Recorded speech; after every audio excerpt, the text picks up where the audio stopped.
ॐ सहना भवतु सहनौ भुनक्तु सह वीर्यङ्करवावहै तेजस्विनावधीतमस्तु मा विद्विषावहै। ॐ शान्ति शान्ति शान्तिः. Statement in the 14th chapter. Tan nibatnadi kaunteya dehe dehinam avyayam. Lord Krishna said these three gunas bind the dehi with the deha. Deha, he said body. Dehi, the indweller of the body. Body is like a house or a dwelling. Body is like a dwelling, and there is someone that dwells in the body. What we call death is the departure of the indweller from the dwelling and taking up a new dwelling. And so the one who dwells is called Jiva, Jivatma, the individual self. But then who is Jivatma? As you know, we have this gross body. Within that there is a subtle body. Gross body is something that is perceptible to the senses. It is tangible. Subtle body is subtle, meaning not perceptible to senses. That's called subtle. Our mind primarily and sense organs of perception, action. This group is called a subtle body. You can say the mind is called the subtle body. What we see here is the gross body, the mind is the subtle body. Mind has the nature of reflecting consciousness. Just as it is the nature of water or any other reflecting surface to reflect a lighted object. So, naturally the water will reflect sun or the moon, lighted objects. So also the mind naturally reflects or receives the reflection of the self or the consciousness. And just as that water in the bucket, when the ray of sun falls in there, when the sun gets reflected in the water in the bucket, how water becomes lighted up.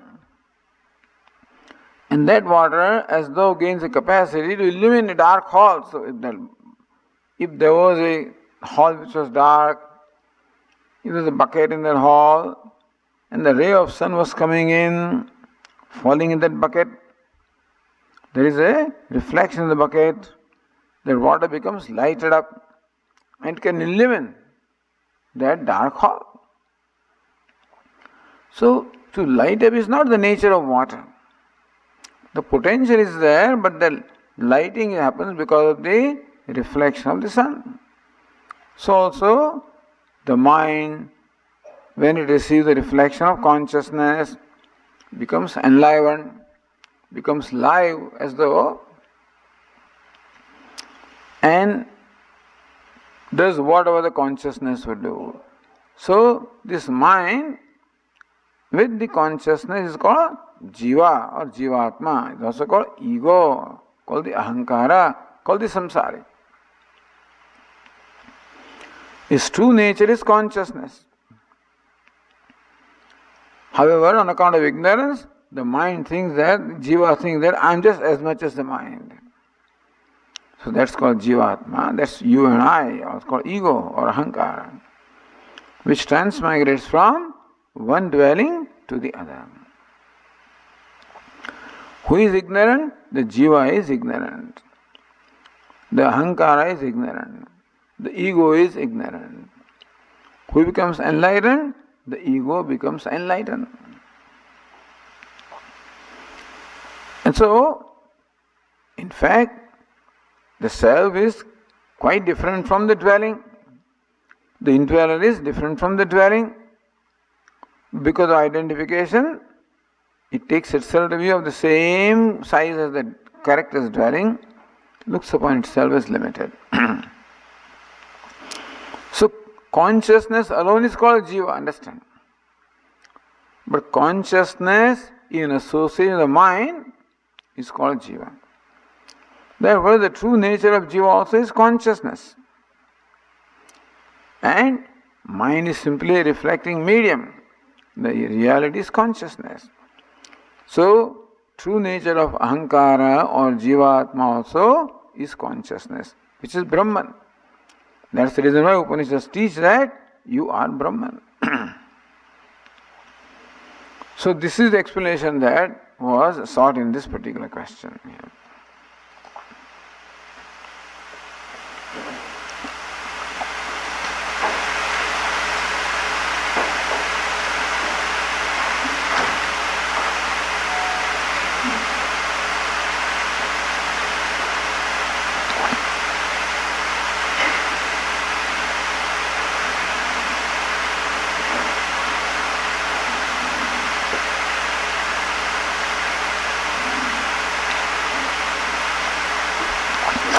The question is entitled Drashta or Sakshi Bhava. Drashta means the seer. Sakshi means witness. So we are often told, become a Drashta, become a seer, or become a Sakshi, become a witness. So just as a witness knows himself or herself as separate from what is witnessed, so also we are told that you Sakshi Bhava, you assume the state of being a witness, so that you remain aware and do not get identified with what is witnessed. So, the self is a witness, the body is a witnessed, self is a subject, the body is the object. So, witness is subject. So the subject-object duality, self and non-self, indweller and the dwelling. Because they are lumped together, that is why we have the samsara as we discussed in the evening. So what is important to know is, just as the actor should know that I am the actor and not a beggar. The notion of beggar arises because of identification with this costume. So all that is necessary for the actor is to regain his status of an actor or a witness. Therefore, this is what the advice is, that remain a witness. Witness means be aware that you are the witness. The actor is told, be aware that you are actor so that you do not get identified with the costume and do not take yourself to be a beggar. So how does this lead to aparoksha jnanam?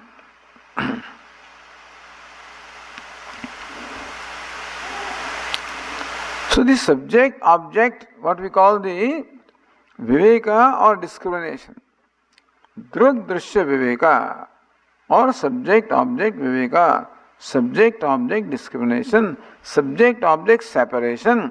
The subject or the witness or the drashta is different from the object. This is a well-known thing, that the subject is always different from the object. For example, this microphone is an object. I am the subject. I know that the subject is different from microphone, which is an object of my knowledge. So knower is always different from the known. The seer is different from what is seen. The subject is different from the object. This is our day-to-day experience. And therefore, there is no confusion in our mind with reference to an object such as a table. I am very clear that the table is an object of my awareness and I am the subject who is aware of the table. Therefore it is very clear to me that I am not the table. I am not the microphone. I am not anything that is outside this body. And therefore, that subject-object duality or our awareness of our state as a subject enables us to remain free from identification with anything outside the body. And therefore, when a tree falls down, I don't have a problem. I don't say I have fallen down. When branch of a tree is cut, that something in me is cut because that distinction is, subject-object distinction is very clear. However, when it comes to this body, the body also is an object and I am the subject, really speaking. I am aware of my body. As much as I am aware of this table or a microphone, so much I am aware of this body.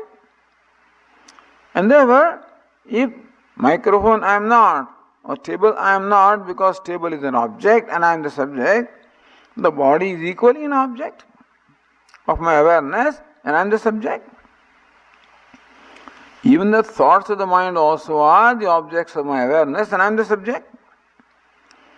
That is what the reality is. What happens is, habitually we get identified with the body. We get identified with the mind. Meaning that habitually we take the body to be ourselves, the mind to be ourselves, and therefore the state of the body as though becomes my state. If body is mortal, I think I am mortal. Mind is happy, I think I am happy. Mind is unhappy, I say I am unhappy. Therefore, these notions on my part, that I am fat, I am lean, I am tall, I am short,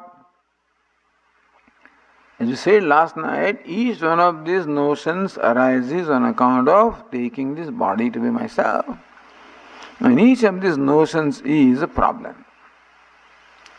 Tall fellow also is a problem. I don't know whether it's, I read some years ago, this woman in England, so she got something cut, legs cut or something, she became shorter. She was too tall. So you are tall, then also there is a complex. Short also there is a complex. Fat also complex. Lean also is a complex. Regardless of what you are,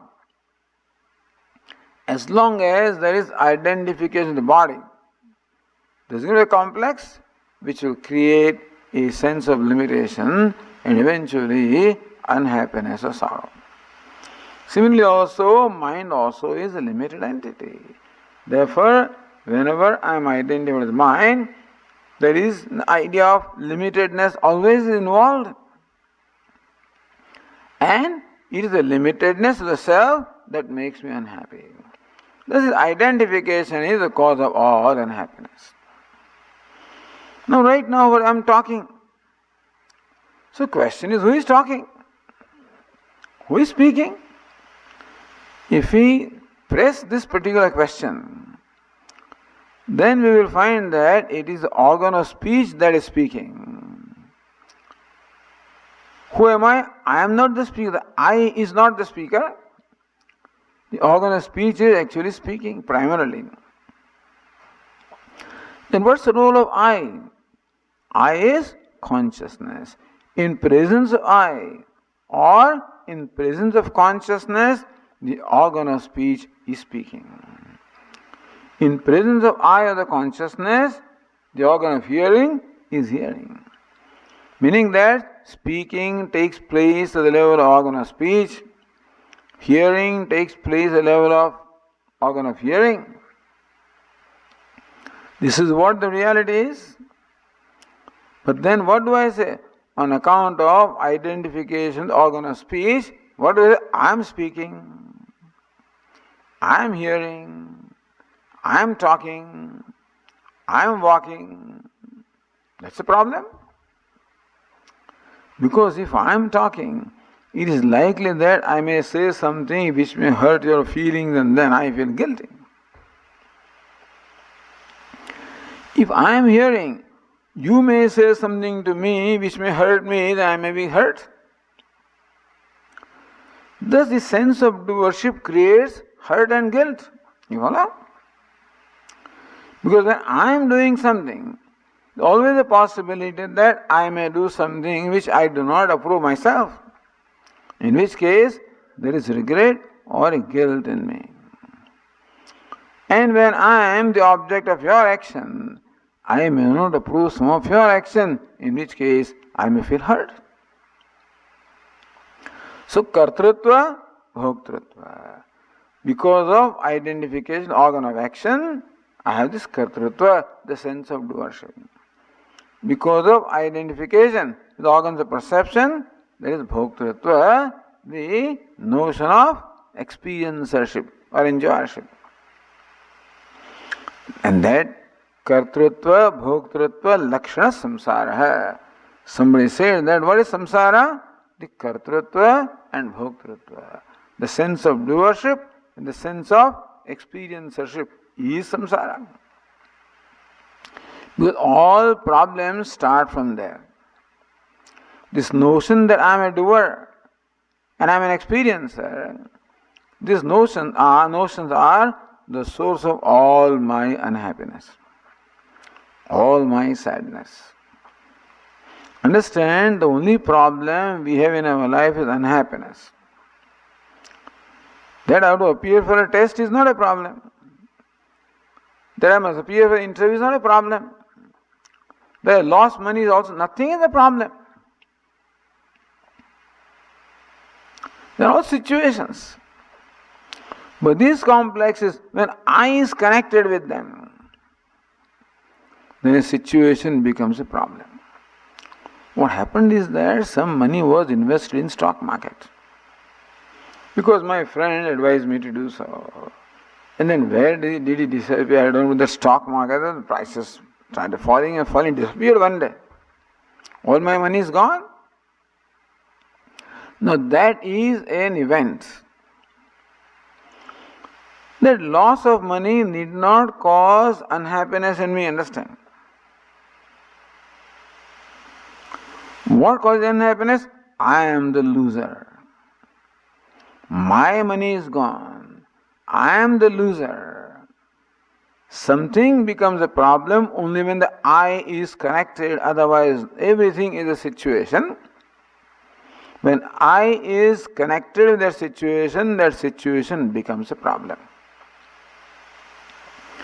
So we are told, separate yourself. You are not a winner. You are not a loser. You are not a doer.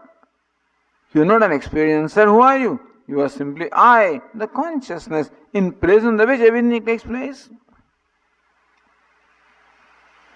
Therefore, the Upadesha, the teaching is that you are the witness. And therefore, retain that status of witness. When I retain my status of witness, then I do not identify with the object. Thus, the witness is separate from what is witnessed then. Or the subject is separate from object, which is a reality. It is lumping of the two together that creates a problem. Therefore, Sakshi Bhava, the attitude of being a witness.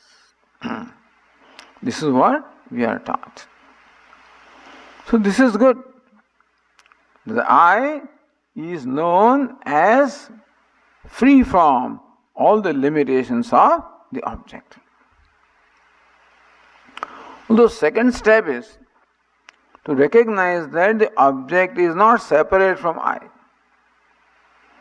First step is I am separate from object.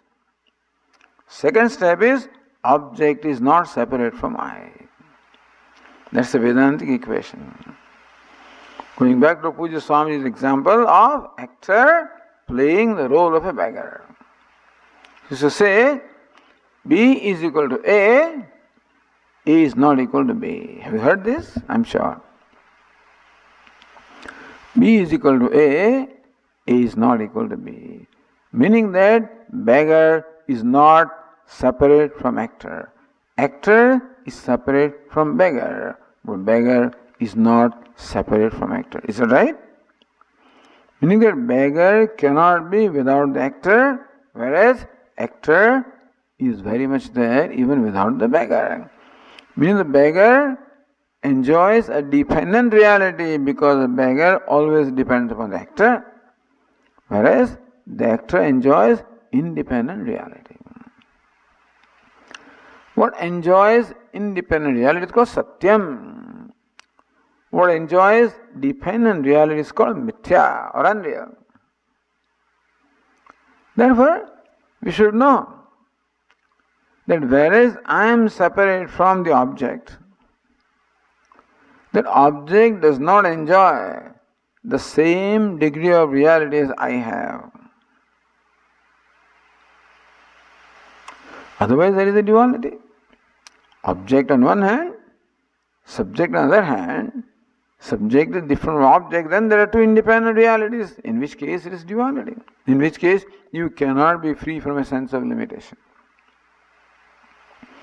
The only way I can become free from sense of limitation is to recognize that there is nothing to limit me.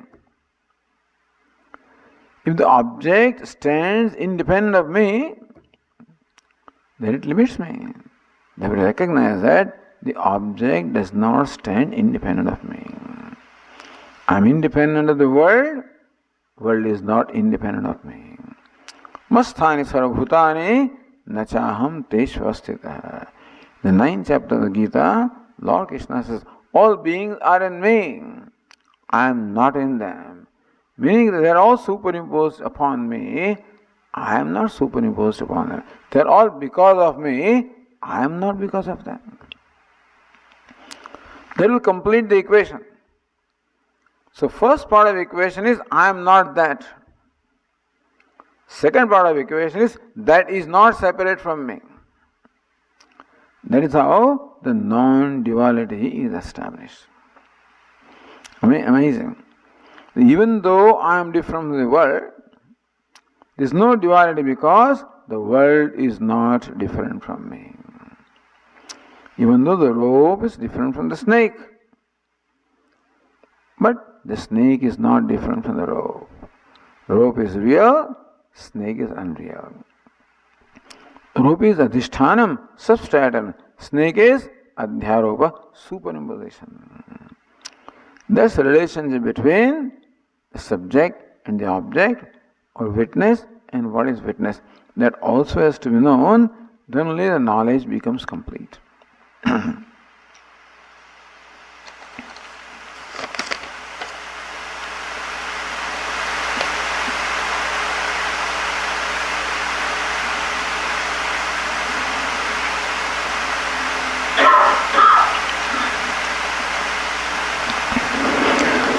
If the greed and craving, which according to me, the questioner says, which according to me are the drivers for growth. Greed and craving are the drivers of the growth. And if they are not there, yes, definitely. It is greed that drives you to do something, achieve more and more and more and more, accumulate more. You may become miserable in that process, but you produce a lot of things. When I have craving, I want more and more, so the more has to be produced. So, greater a greedy person, a person who has greed and craving is a person who is a consumer. And the problem with consumer is, more you try to satisfy the consumer, the urge for consumption grows. More you provide this consumer, more demanding he becomes. The way to provide more and more, you produce more and more. That's how the economy grows. That's the equation, basic equation of the economic system. So therefore they say, consume, fellows. So the mark of progress is how much consumption took place during the Christmas vacation. Last year it was this much, this year it is this much.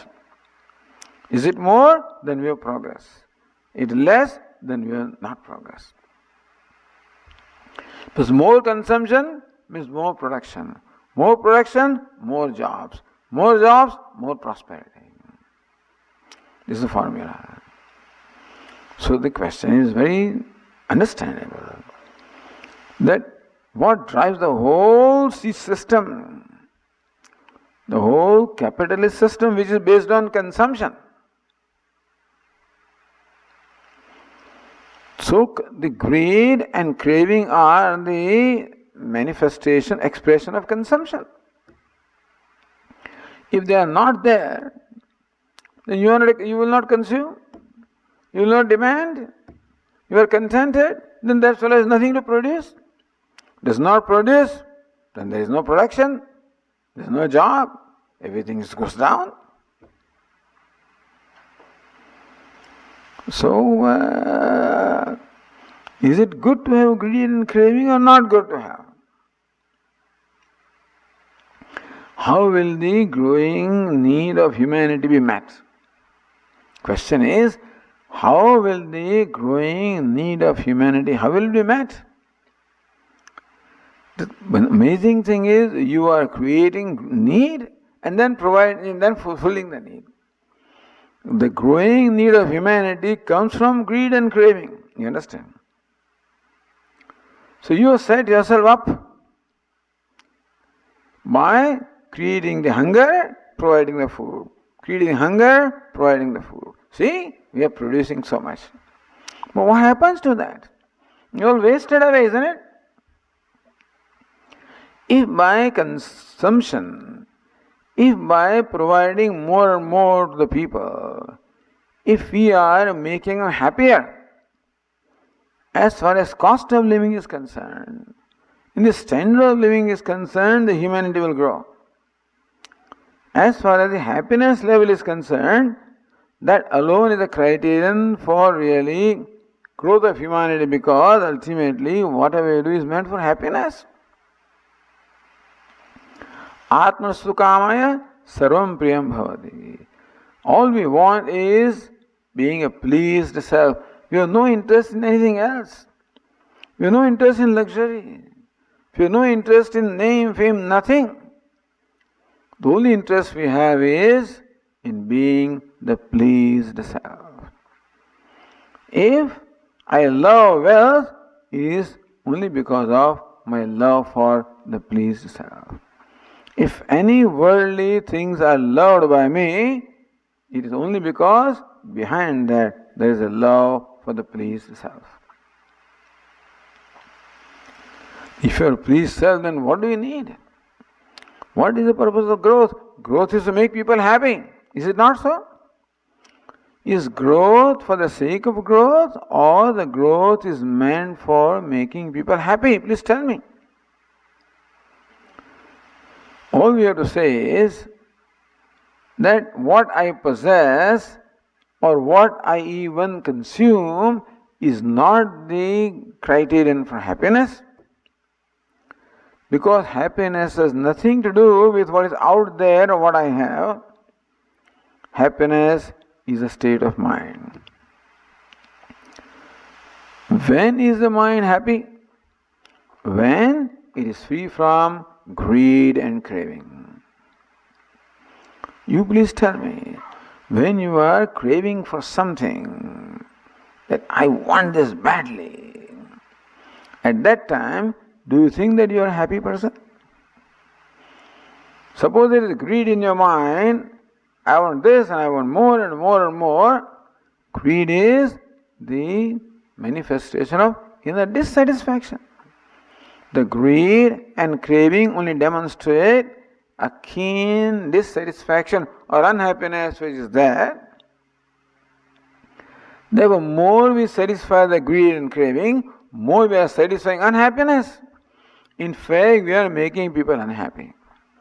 This is a very classical system that we have, is to make people miserable. That's all. You tell me if it is otherwise. You please tell me. Don't give me charts. Don't tell me all these, the gross national product and stuff like that. Don't give me that stuff. Don't tell me that now I have 15 pairs of shoes and formerly I had only one pair of shoes, so I am happier. Don't tell me that.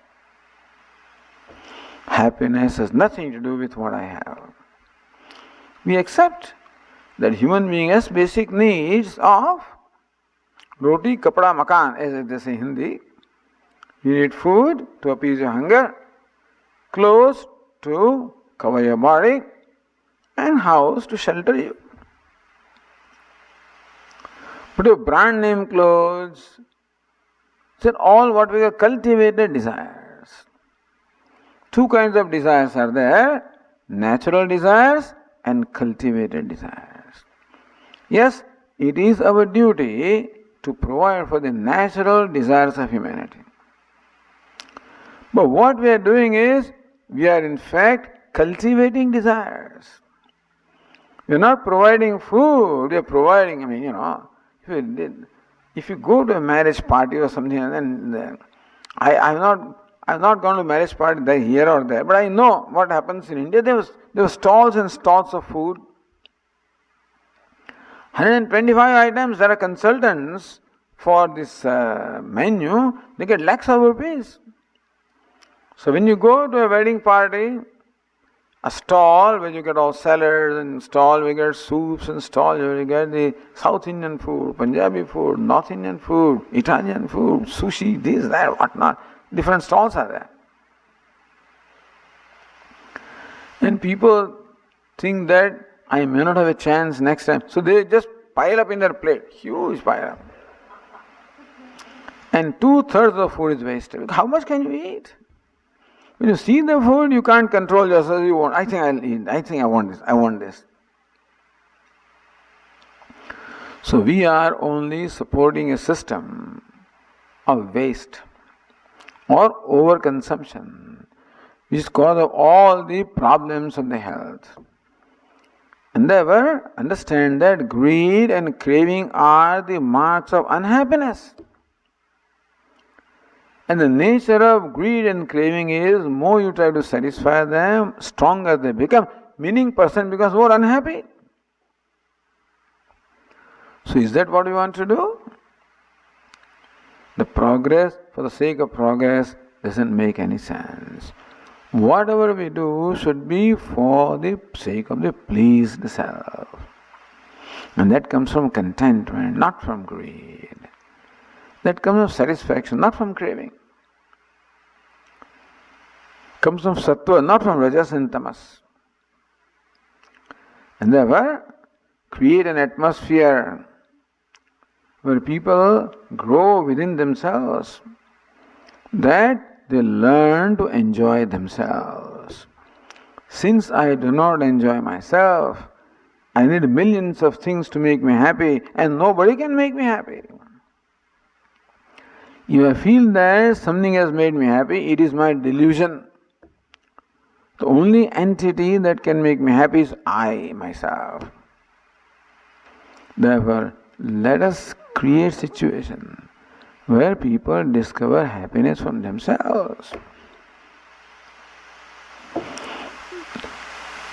Then it is not competition, it is cooperation. It is not consumption, it is contribution. It is not artha and kama, comfort and pleasure, it is dharma, the duty.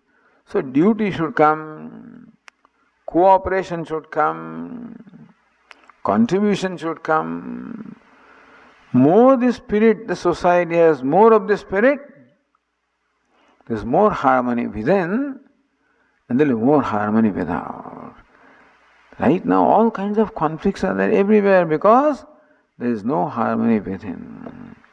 If you are happy within, automatically you will be happy with what is around you. So do that. Don't encourage greed and craving. Encourage a person to discover the satisfaction or happiness from within himself, which is there. Anyway, this is all, they say, crying in the wilderness. Because they will all laugh at us, laugh at the Swami, and stupidness and whatever it is, And so, but this is our solution to the problem of humanity. all conflicts and all wars will stop. Everything will stop. All the problems were in the world over, they'll be solved. Because all the problems, all outer conflicts arise from conflicts within the self. And the potential of conflict is there. You just trigger that. Either religion becomes, anything becomes an issue. But what is happening is we are triggering the conflict or unhappiness or dissatisfaction which is there is triggered, is nurtured, is inflamed, and that comes out as all violence outside. All violence outside has its source in violence within. So greed means violence. Craving means violence. Whatever I do as driven by greed will be a violent action. Whatever I do as driven by craving will be violent action. Because greed makes me insensitive. And I trample upon the rights of other people, then alone I can get ahead of them. Then alone I can grab more and more. Only when I deprive others, I use my abilities to exploit others rather than to protect others. The dharma is that the strong should protect the weak. This system is the strong exploits the weak. Is it not so? It is the survival of the fittest. The stronger always gets a greater share. The tiger gets away, this is my share. What can a fox say? Okay, it's your share. The so-called equal opportunity is no equal opportunity. It is merely a jungle rule of survival of the fittest. So you create all this, the welfare society, because they are all exploited. So you provide them. You take from them taxes and stuff like that. But nobody is going to give taxes. They will find out ways of avoiding taxes. Because more they have, more they want. Most of the laws are violated by people who have plenty. All corruption takes place on the part of people who have plenty. If a poor policeman in India takes 10 rupees, I can understand that. But the fellow sitting in the ministerial place, 10,000 crores, what is he going to do with that? And he's stashing away in some foreign country. What are you going to do with that? All remain here. How much can you eat? And so, we are only creating misery for the whole system that we have by invoking and tolerating and inflaming greed and craving. This is what we are doing. So you please think about it and tell me how the society progresses. What is meant by progress? Converting luxuries into necessities. And thus the necessities grow. What is the necessity? That upon which I am dependent. That without which I cannot do. Meaning that my life becomes what? A process of simply expanding the dependence, expanding the bondage. So we are creating more bound people, more helpless people, more needy people. Doesn't matter what kind of a house I have or what kind of a car I have, what is within me is what determines whether I am happy or not. Understand? Totally wrong formula of what is happiness and what is success. Happiness and success are judged based on the external criteria, whereas happiness and success are nothing but subjective things, the states of mind. But then the whole system is based on a wrong assumption, a wrong perception, a wrong understanding of life. And therefore, in this, nobody can be happy, nobody can solve any problem. You solve this problem, something else happens there. Solve this one, something else happens there. Anyway, that is not my job because, as I said, I am not competent to make any comments on the system of the economy, etc. Nobody's going to listen to me, nobody's going to, but this is what it is. If it is different, you think about and tell me, okay? If you're different, if you can tell me how greed and craving can make anybody happy, please tell me. And who says that greed and craving alone can motivate me to do things? That is what is called spirit of consumption. In fact, spirit of contribution also can motivate me to do things. Lots of things are done in the world by the people who are philanthropic, and they look upon that as their duty to respond to the needs of others.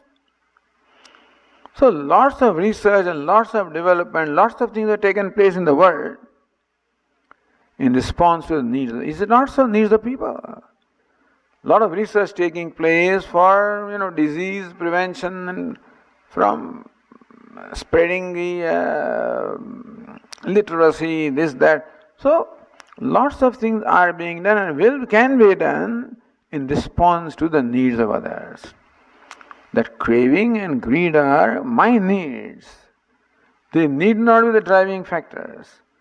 If I become free from that, if I have a satisfaction from within me, then there's always a motivation to respond to the needs of others. That also will drive, that also will create. So we won't be left without the creation. But then we will not consume and waste. We will in fact take the minimum and give out the maximum to those who are really needy. Yes? Oh, witness. Now forget about that. Now we are talking about a different thing. So, on this issue, is there any question? We told you the solution. Cooperation instead of competition. A contributor instead of a consumer. A sense of contentment instead of greed. No, I was saying greed under inverted commas. I am not saying greed per se as greed. Then? No, greed. The greed means you are the consumer. That's called greed. If you are doing something for somebody else, you are not greedy. You are a contributor. A greedy person is necessarily a consumer. Alright, so what's the witness question?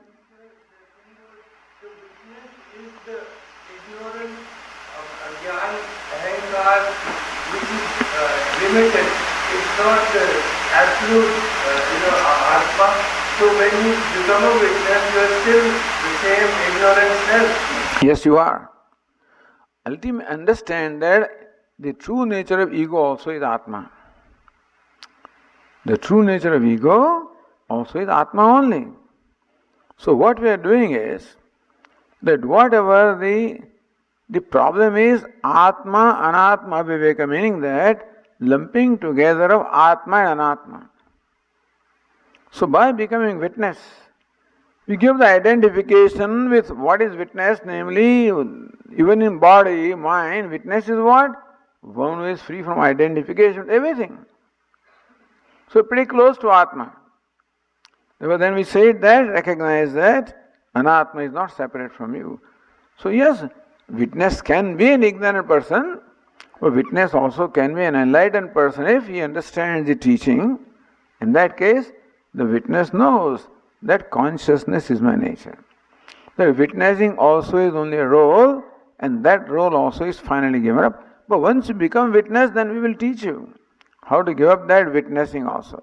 Our Advaita Makaranda, etc., Drukdashvivek, all these texts deal with that.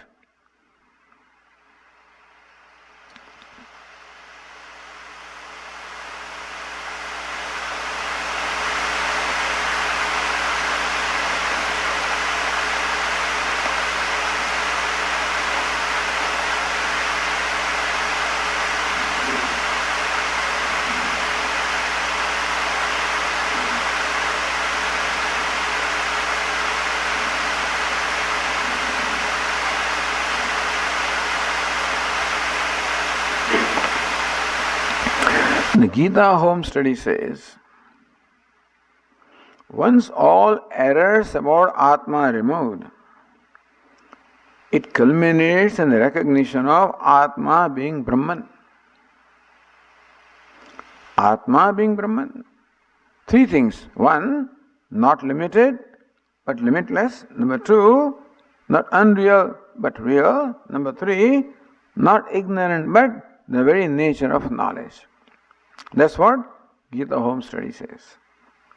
Then comes the question. I cannot fully comprehend what it means to recognize number three, meaning to recognize that Atma is not ignorant but the very nature of knowledge. What does it mean to recognize that Atma, the self, is the very nature of knowledge? I understand the concept that Atma and Brahman is the very nature of knowledge, but I can't grasp what it would be like to recognize. Is it possible to explain what it would be like to recognize that Atma is the nature of knowledge, but simply understand the concept? Recognize, understand that even now also I recognize myself. Right now I recognize myself as a limited being. There is a recognition, right? Right now I recognize myself as a limited being. Is that right? I recognize myself as an ignorant person, right? How do I recognize? Even right now also, let us say that may be a wrong recognition, but the recognition of self is always there. Because self is self-effulgence. Therefore, there is always a recognition of the self. That I am limited is a recognition of myself. I am ignorant, a recognition of myself. I am unhappy, a recognition of myself. Is that clear? That I know that I am unhappy, is it not? I know that I am limited, I know that I am ignorant. Do I know it or not? How do I know? Do I see myself as ignorant, as unhappy? How do I know? Here, knowing and being are both the same. When I say I am ignorant, or I see myself as ignorant, I am limited, or I see myself as limited. In case of self, the knowing and being both are the same. Meaning that right now either I can say that I know myself as ignorant or I am ignorant. I know myself as limited or I am limited. Because I am is self-effulgent. In the limited or ignorant, two things that I am ignorant or I am limited. When I say two elements are involved, I am and limited. The limited aspect comes from where? Because of identifying with what I am not, like body, like mind. So when I am identified with what is anatma, then I call myself, I feel that I am a limited being. So what Vedanta teaches is this, that in this recognition that I am limited, recognize that the limited aspect belongs not to you, it belongs to anatma. Atma, anatma, viveka, discrimination between the self and the non-self. That's why we are taught. The body that is limited, mind that is limited, intellect, they will recognize what creates in you this notion that I am limited. In that I, either body also is lumped, mind also is lumped, intellect also is lumped. When we lump the non-self with the self, then the lumped self is limited, the lumped self is ignorant, unlump them, meaning that recognize that limitedness belongs to body, to the anatma. So recognition of I is already there. From that anatma part goes away, leaves recognition that I am limitless, you follow? Either be limitless or recognize. Right now I am limitless, I recognize myself limitless. Both are the same things. Either I am limitless, limited, or I recognize myself as limited. Whichever way today I recognize myself as limited, the recognition remains, only limited thing goes away because of the separate discrimination. Hey, this is, I am body, I am not. Mind, I am not. Intellect, I am not. So all those limiting adjuncts go away. Then what remains is I am. So whereas formerly I recognize I am as limited, now I recognize I am as free from limitations. So being limitless, or seeing myself limitless, or recognizing limitless, or realizing is say all the same thing. In the case of 10th man, knowing the 10th man is being the 10th man. When he is told, you are the 10th man, he says, oh, I am the 10th man. How does he see that? Does he see 10th man in front of him? He knew himself. Now he recognizes what was it that was causing the notion of 9th man. That goes away. So 10th man is always there. Limitless is always there. Upon that we are adding the limited. Not that Atma is to become limitless. Limitless I am. Upon that I am lumping this anatma. When the lumping is not there, the limitless remains. Any question?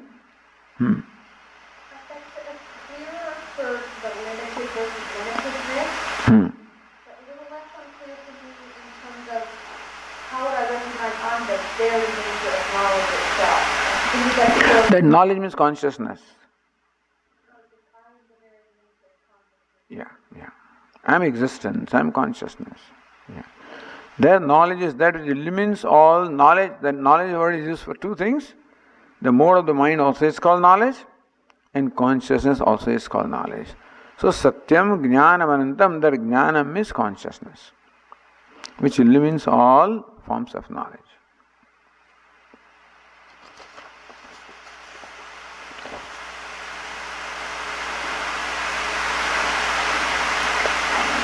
So he does the three gunas operate at the level of creation and nature as a whole, or only on conscious beings.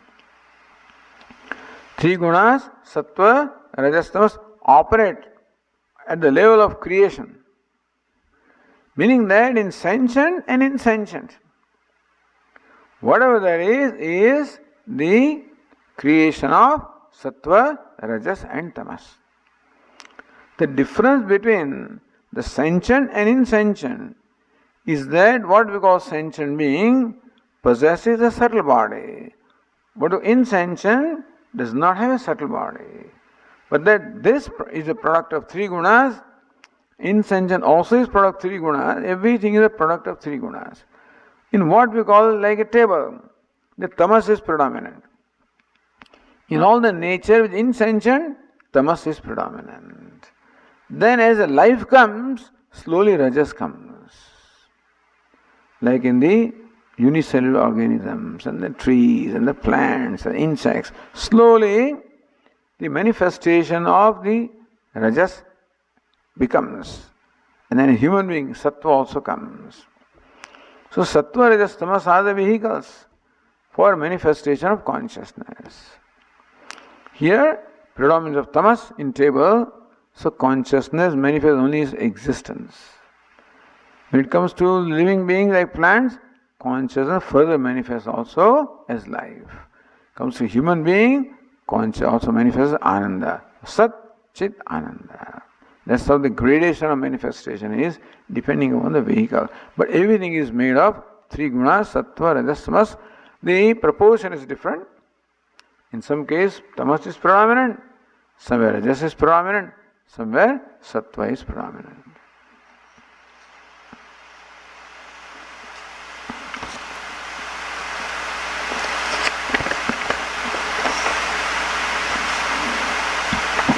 Is that clear? When I put away this question, I presume that I have answered the question. But if it's not clear, please raise your hand, okay?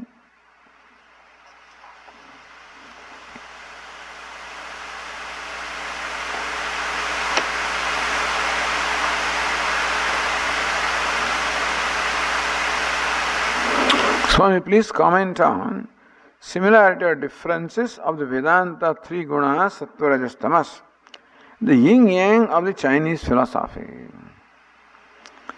Is tamas rajas similar to the opposing force of yin yang in humans and nature? Is sattva not considered?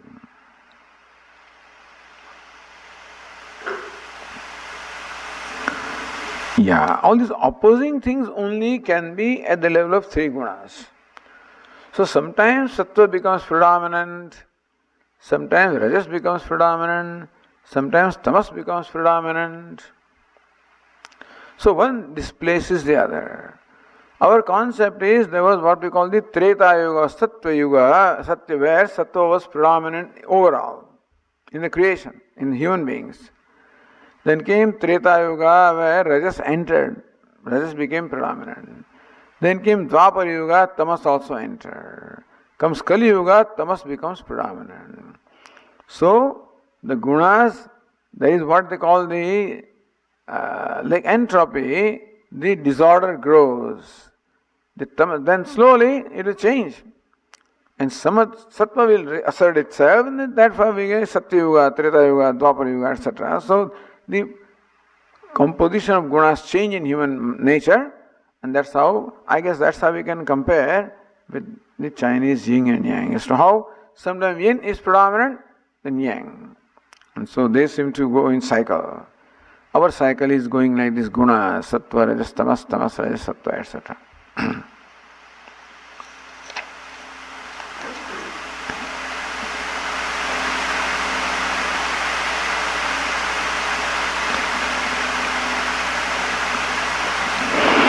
When the other person's buddhi appears to us to be tamasic, when I think that fellow is tamasic, his buddhi is tamasic, when I think that, say that with distorted understanding, could it also be a reflection of our own inner conflict?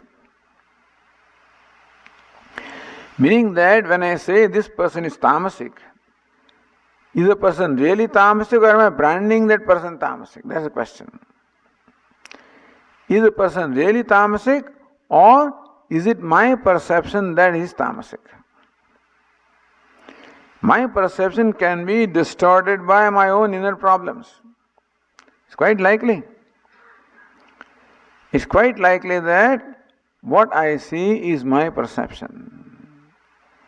Because my mind very often, only when the mind enjoys the quality of sattva, that is when my perception is clear. Then I see things as they are. But when my mind is rajas and tamas, and then they predominate, the mind also gets distorted. And therefore it's likely that I might project things upon others. But I would not say necessarily it is your conflict. Person can be tamasic. And if you are objective, if your judgment is not conditioned by your rajas tamas, then you may be right also. Person can be tamasic. It's possible that your judgment is influenced by your own rajas tamas, in which case you may not see things as they are, you may project also. Depends upon, it is not that our mind is always in conflict. The mind can enjoy sattva. Mind can enjoy objectivity. At that time we can see things as they are. It's not a rule that every time we project. Very often we project, but sometimes the mind also is objective.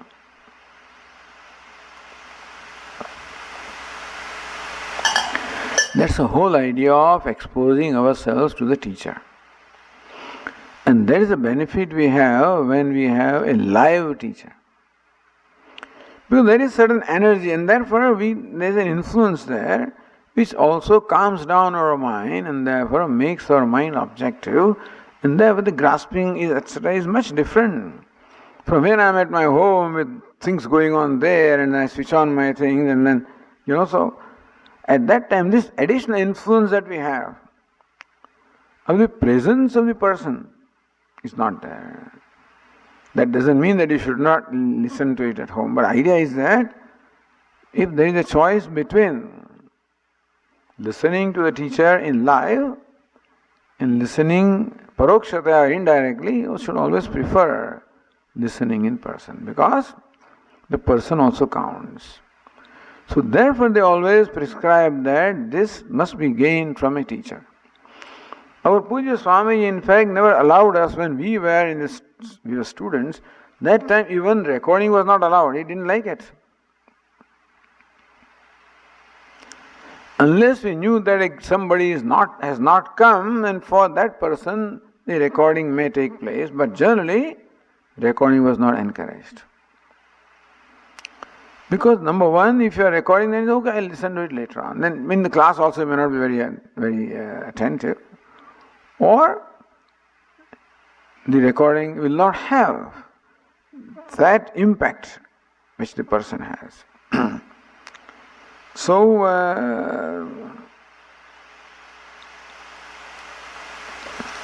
therefore, it's always desirable that there is a great value for objective mind or antahkarana shuddhi.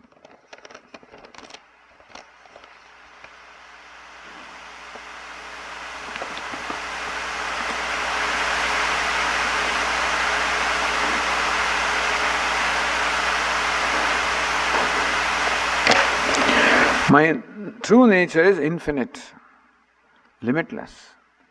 However, I am born ignorant of this and continue to strive to reach limitless infinity, seeking completeness from the outside world.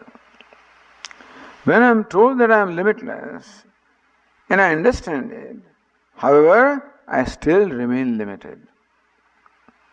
How do I identify away from this ignorance? As every aspect of my everyday experience of a limited nature.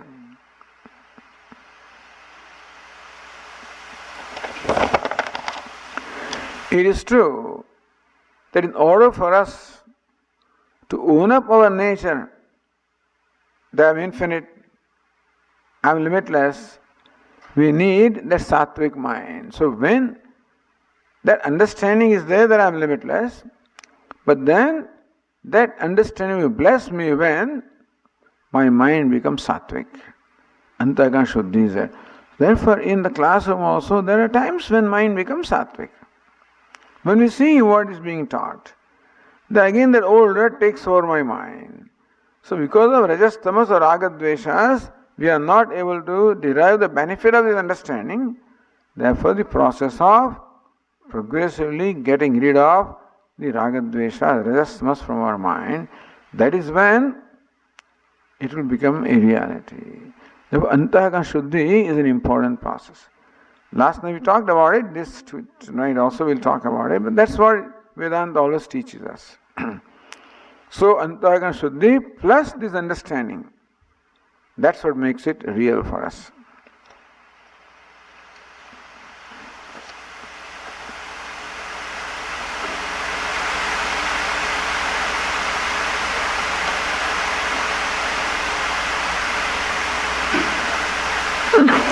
How is it possible to rid oneself of any of the three gunas in the thick of making a living, raising a family? In fact, this karma yoga is taught to a person who is in the thick of the family, in the thing living. And raising a family, that is in fact the best situation to grow. Because there we are required to confront the situations, and those situations trigger many things which are within ourselves. Therefore, the raga dvesha, the likes and dislikes are there. But we require somebody to trigger that, and the world will trigger. So, raga dveshas that are potentially there, they all come on surface. Then I realize I have them, and that is when I know what to do with the right attitudes. The whole process is to enter it in the right attitudes. Because of the wrong attitude, raga dveshas came. By right attitude, we want to drive them away, remove them. It is the thick of the living and raising family and challenges and conflicts and problems, which in fact trigger in me all my greed, all my anger, all my raga, dvesha, all of these fellows come up on the surface. You do something to me, I get angry. You don't respond to me, I get angry. You get away something, I become jealous. So all of this comes when you are there. By myself, I think I am wonderful. When you come before me, then my jealousies come out. My past memories come out. My subconscious comes on the surface. Anger comes out. And therefore, in fact, living life is very required for us to grow. Sannyasasta mahabaho dukkhamaptum ayogataha. Lord Krishna says that unless we have acquired this kind of a mind by karma yoga, to take sannyasa without having largely become free from raga dveshas, the sannyasa will not bless us. Dukkhamaptum, in fact, will create more dukkha and more conflict. So this is the life. Only thing is, we have to understand how to make our life a process of growth. First thing is, wherever we are, it is because Ishvara has placed us to be there. The infinite wisdom, Ishvara has placed me here. I wish, Swamiji, children say, Mom, why are you my mother? I wish that was my mother. So we wish also that I was different, I was in different place, etc. I understand. But first step is that where I am is because Ishvara, the infinite wisdom, has placed me here. That I am confronting the situation also because infinite wisdom has created those situations. And that infinite wisdom, Ishvara, is my well-wisher. That all of this is created for my well-being, provided I properly use that opportunity. With the right attitudes, this difficult situation also become the opportunities to grow. With the wrong attitudes, even pleasant situation also can make me decline. So what is yoga? Karma yoga? The yoga, the performing karma, meaning performing our life, living our life with right attitudes. So, how is it possible? We have to grow out of it. Otherwise, no pain, no gain. And so, pain is required. You can't build your muscles just by standing. You have to do something. So, life wants you to. Bada Swami used to say that our mind is like a knife. Sharpen the knife. For sharpening a knife, you require a rough stone, not a smooth stone. But at the same time, you must know how to hold that knife against the stone, because if held properly, that stone will sharpen it. Not held properly, it will blunt it, or the knife can fly away. So right contact is required. Life is like a rough stone. Our mind is like that knife, and we have to sharpen it. For that we should know at what angle to hold. Meaning, what attitudes we should have while interacting with the world. They will sharpen our mind. Wrong attitudes blunt the mind. Meaning, same things can help us or hurt us, depending upon what attitudes and wisdom we have.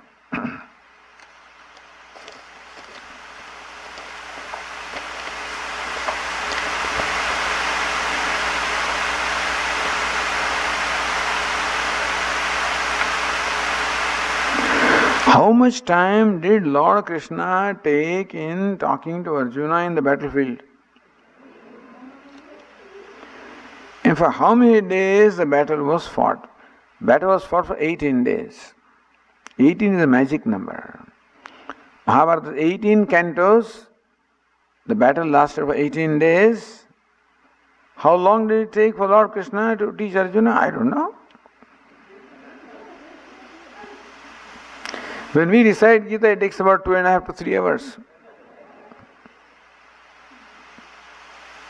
Swamiji, this is my question. Yes, sir. Because actually, Bhagavad Gita is a between Lord Krishna and Arjuna. And except one shloka, all the shlokas consist of 18 chapters of our BGita, revealed by both, with conversations between both Arjuna and Krishna. But it takes a lot of time. So I want to know how much time is it? 2.5 hours. 2.5 hours. I said Krishna and Arjuna, this conversation. Because it takes a lot of time in the battle. 2.5 hours, I'm telling you. Yes. If that satisfies you, fine.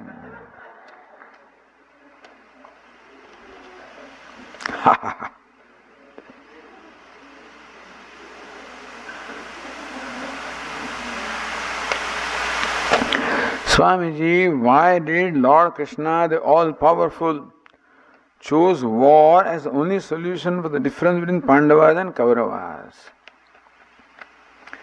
The war between Pandavas and Kauravas to eliminate all these fellows who had assembled there. They were a burden on the earth. Somehow the Kshatriyas, those days, their mind was perverted and therefore a lot of burden of papa or the sin was accumulated on the earth. So these fellows are brought here to finish them off, to reduce the burden on the earth. So Lord Krishna says, Kalosmi loka kshayakrit pravruddha lokan samahartamihap samruddha. I am Kala, loka kshayakrit. I am the Kala of the death which will bring about the kshaya or the destruction of all these fellows here.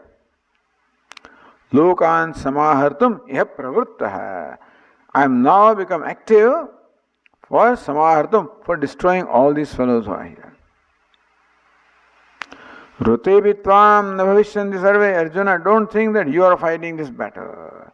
Don't think that you are obliging me. Rute bitvam. Even if you do not fight, none of these fellows is going to be saved. So purpose was, Pandava, Kaurava was merely a situation created to assemble these fellows to wipe them out. So this is called Bhu Bhara Haranam, to remove the Bhara or the burden on the earth. That was the idea. In the contemporary world, we think war has not been a solution to any problem. It has always created more wars as well as all these things. War is never a solution. Yeah, that is true. War is not the solution. But here war, as I said, this war was meant for removing the sinners. In that sense, it was a solution to create a society which was purer than what it was before. So one of the purposes of incarnation was paritraya sadhana vinashacha duskritam, destroying the wicked and protecting the good. So if the war is for destroying the wicked, see, if the war is for the Pandavas and Kauravas thought that the war was for winning. Here, from Lord Krishna's standpoint, the war was to remove all these fellows, destroying the wicked, to protect the good, to bring about the good in the society. That was the idea.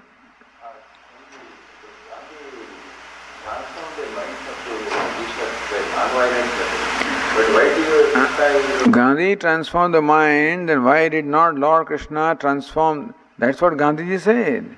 Lord Krishna should have transformed the mind of Duryodhana. But Lord Krishna found that Duryodhana was incorrigible.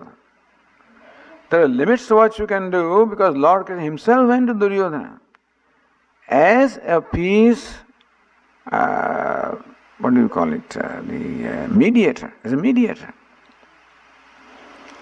And he gave various proposals to Duryodhana to avoid war. See, understand that all attempts were meant to avoid the war. Lord Krishna himself went to the court of Duryodhana as a mediator and urged Duryodhana to give the fair share to Pandavas, half the kingdom. He refused. Okay, give them 5 villages because there are 5 brothers. No. Give them 1 village. No. 5 houses. No. 1 house is 5 rooms. No. He says that Pandavas cannot get even the earth of 1 pinhead Even that also they cannot, they will fight the battle. Meaning that Duryodhana made it impossible to avoid the battle.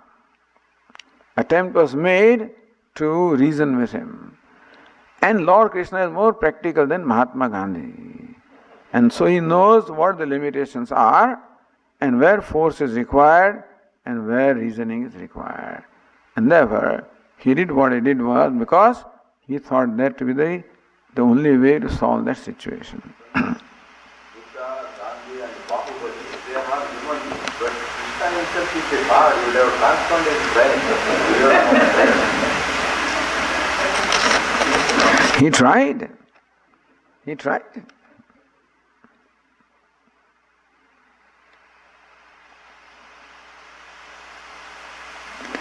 If all there is Brahman, who is the, or who or what is Aham Bija Pradah Pita, Krishna Bhagavan, is he not Brahman? Yes. When Lord Krishna says, I am the one that impregnates the seed in the Maya, is Brahman. Brahman enlivens the Maya, and that's how the creation commences. So yes, Lord Krishna is Brahman.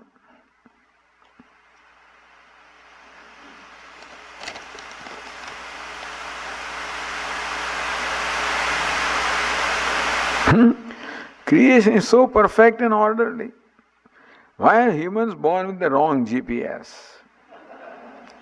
Everybody is born with the right GPS, except human being. It is to help the human being grow and become free from bondage. Because while wrong GPS is given, human being also is given the requisite ingredients to see the wrongness of GPS and take the correct course and reach the destination.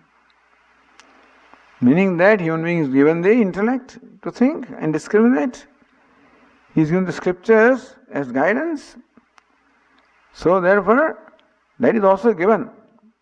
As Kathopanishad says, the body is like a chariot, and the sense organs are horses, and mind is the reins, and intellect the charioteer. And if the chariot makes the right choices, tad Vishnuho paramam padam, he can reach the abode of Vishnu. There is no answer to the question why. Why this creation? No answer. Why their ignorance? No answer. Some answer we may try to give, but really speaking, there is no satisfactory answer. If you are satisfied with my answer, well and good. But really, if you keep on probing that, ultimately you will not be satisfied with any answer. Why ignorance? Why creation? Why me? Why this? No satisfactory answer. So take what is and then decide what you do. Meaning that Vedanta rather focuses attention on what is rather than why it is. As science also probes into what is in search of the truth. Why it is, whoever has created why. But then what is what we can deal with.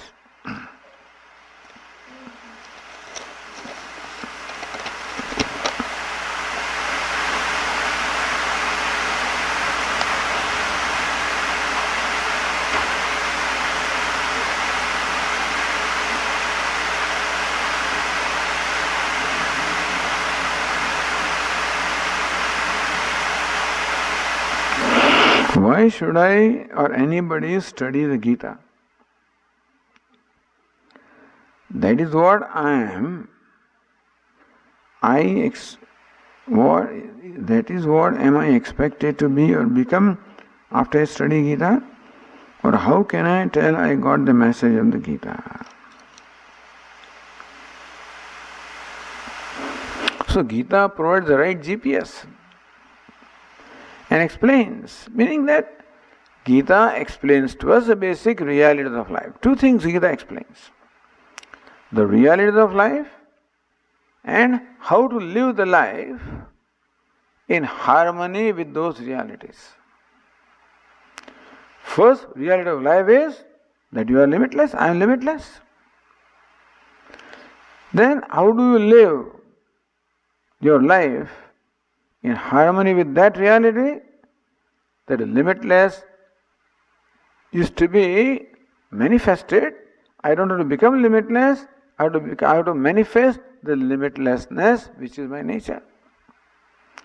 By removing whatever inhibiting factors are there.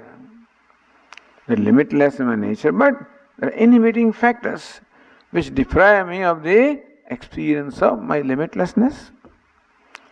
So Gita teaches, what should we do to slowly remove those inhibiting factors? They were broadly described as ragadvesha, ignorance, and likes and dislikes. So how to live the life of right attitude so that likes and dislikes are slowly and slowly removed. Ultimate ignorance is removed. And so, how do I know I got the message of Gita? If what Gita makes sense to you, then you got the message.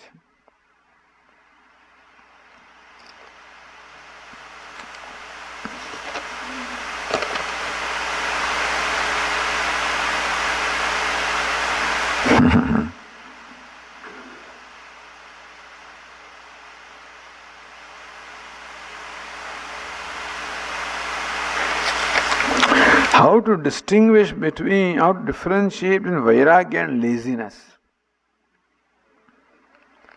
Vairagya means dispassion. Says no interest in maintaining friendship. Is that what is detachment? No interest in career growth. So what is this vairagya? What is so-called detachment? Is it lack of interest?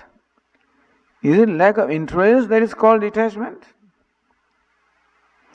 We said last night, vairagya or detachment is healthy relationship with everything and anything. A relationship characterized by likes and dislikes, brings out expectations, demands, it is an unhealthy relationship. So vairagya is a healthy relationship. Not that you don't maintain relationship, friendships. But right now, I'm a friend, all right, but a consumer friend. I should become a contributor friend. That's what vairagya is. Transforming from a consumer to a contributor. From a grabber to a giver. So when, right now I have friends, but I should really look at my relations with friends. When somebody comes before me, what is my first thought? How can I use this person? Usually we want to use everybody. What is vairagya? How can I be useful to that person? So friends remain. Only the nature of relationship changes. Right now, all our relationships involve an element of how to take advantage, how to use them, what can I get, how can I use them to my benefit. In varying degrees, this element is involved. This is called attachment. I'm not saying that all our relationships involve attachment, but in all relations, an element of attachment is there. Somewhere attachment is more, meaning some are merely relationships which are meant for exploiting, for using, for our benefit. Our relations are various relations. That I'm sure that you are related to some people where you are a caregiver also, or you are a caring person, where you are a loving person. I would call that vairagya. The relationships where I'm a grabbing person, that is called attachment. So vairagya or detachment is absence of attachment, not absence of interest, not absence of relationship. Absence of expectation, demand from every relationship. Vairagya means a non-demanding relationship. With friends also I have a relationship, a non-demanding relationship.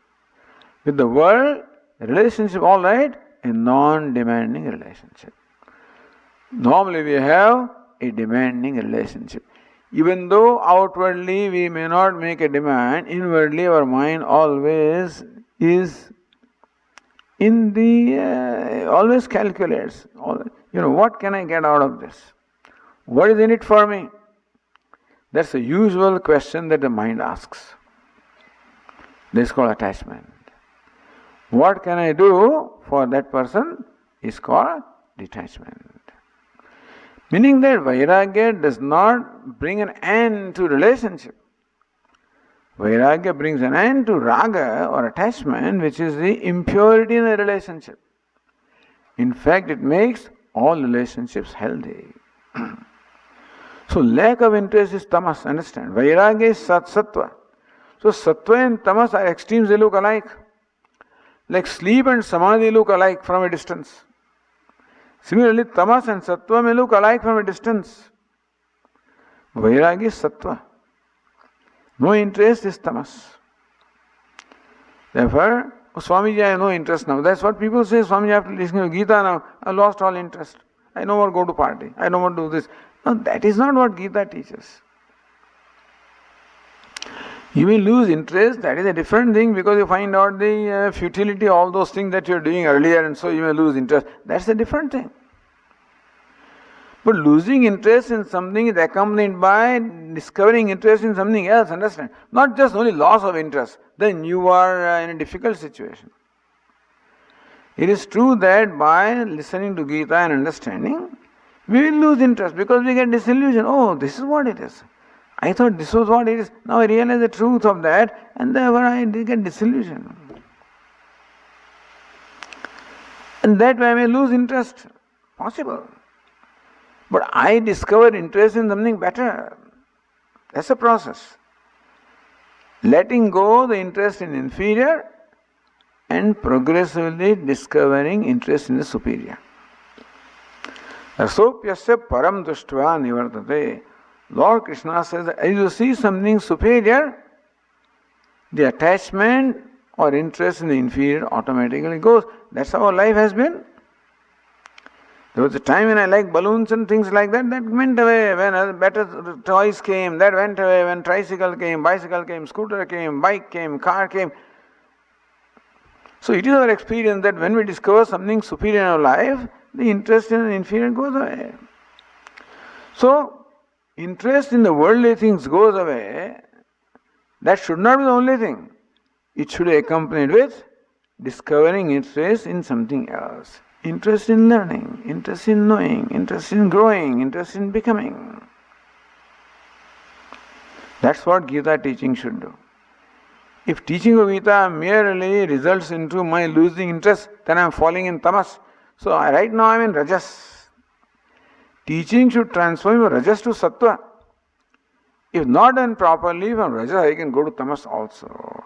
So no interest is tamas. Right interest is sattva. Is that clear?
There is an adopted son in his 30s who is bright and intelligent but has had difficulties with social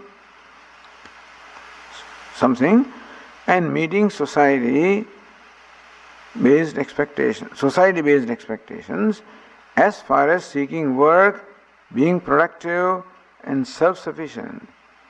His difficulties have led him to rely heavily on marijuana to deal with his difficulties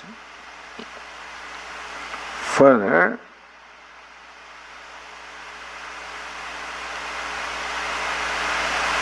Leading to an addition. His parents offer him safety and security, and all suggestions to get help have been rebuffed. What advice from a Vedantic perspective? As far as the functioning in society is concerned, Vedanta also accepts the norms of the society. Vedanta, there is a saying in Vedanta, Vyavahare bhatta matah. See, there are this called Mimamsakas, or the followers of Kumarila Bhatta called Bhattaha. This Kumarila Mimamsaka is a Karma Kandi, means very well versed in Vyavahara and giving reality to Vyavahara. Vedantis are those who say Vyavahara, you have to grow out of it. So he says you perform Vyavahara properly, you go to Swarga, and that is your goal. But they have perfected the norms of Vyavahara. So Vedanta says Vyavahare bhatta matah, meaning that when it comes to Vyavahara, we adopt their opinion. So when it comes to Vyavahara, we adopt opinions of the present counselors and psychologists and doctors and whatnot. I do not think Vedanta has something different to offer when it comes to this kind of problems at the level of society or behavior. A person should gain a certain level of normalcy before Vedanta can really help. Vedanta can help, but it can help a person who has gained the capacity to cure himself. When he can become his own counselor. Until then, we need counseling of others. So here is the description of a person who is much in need of counseling of others, and then we should follow the norms of the society and seek help, etc. I do not think Vedanta as such would have anything special to offer.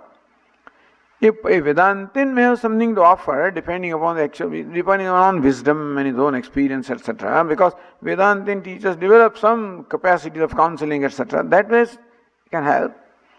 But Vedanta as such has nothing more to add as far as the Vyavahara is concerned. We are concluding.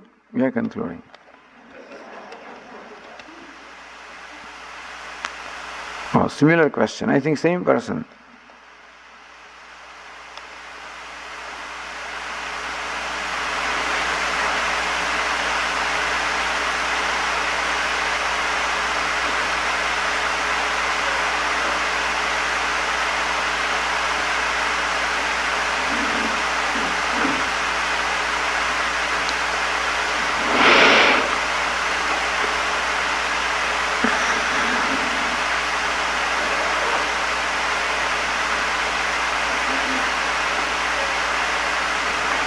Similar question.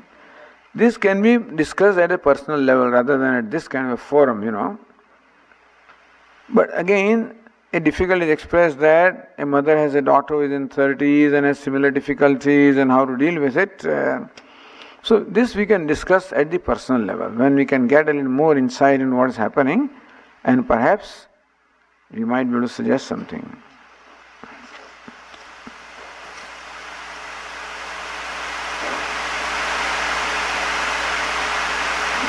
So please elaborate on going beyond the Sattva Guna's pureness. Is this just by witnessing Gunas in the body-mind complex? This evening we will talk about that, going beyond Sattva. That will be the topic in the evening class. Last one, okay? I know because people must be hungry and they must be looking, when is this going to get over?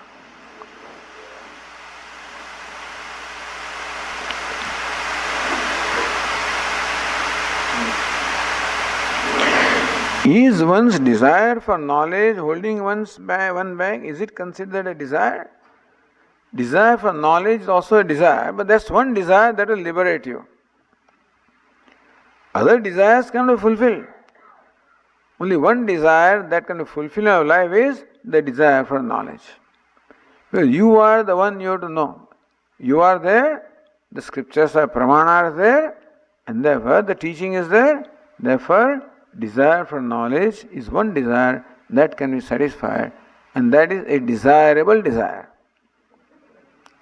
Meaning that all other desires ultimately should culminate into this desire. Swami used to give example of in Bengal, they have their own ponds where they raise fish. So sometimes the bigger fish eats a smaller one, and bigger one eats a smaller one, and so the biggest will eat everything else. One fish remains. That this fellow will eat, who is raising the fish. Similarly, the desire for knowledge will eat up all other desires. And then knowledge will consume that desire also. So yes, desire for knowledge is the desirable desire. It only arises in a sattvic mind. In rajas, there is a desire for pleasure. In sattva, there is a desire for knowledge. If you believe in something, how do you know if you are wasting your time? If you believe in something, how do you know you are wasting your time? If you believe in something and working for something, is it making you, as I said, a more satisfied person? The ultimately proof is in discovering self-satisfaction, the pleased self. Is this helping me in discovering a pleased self, or is it going the other way around? Going the other way around, maybe there is some problem. Problem not in what you are working for, problem in attitudes. And so we may have to look into that. If my endeavor, if I believe in something, I endeavor to achieve that, endeavor is not creating in me a pleased self, then I should look whether what I am seeking is okay or the attitude are all right. We have to examine that. Okay. Oh, yeah.